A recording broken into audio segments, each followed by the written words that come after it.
coração que está comigo. Faz despertar o amor em algo que não está. Vida pela razão ou pela ilusão.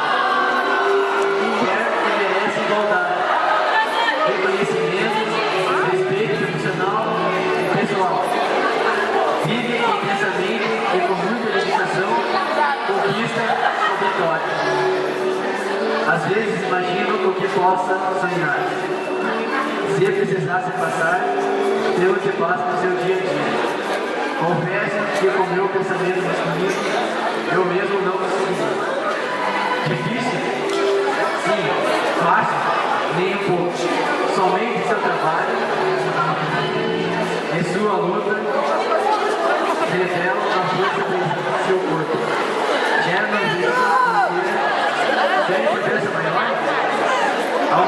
A meu ver, sem ela não existiria. Quem poderia viver sem ela?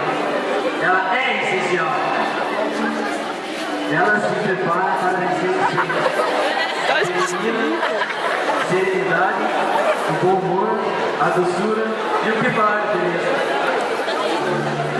Ah, tal beleza.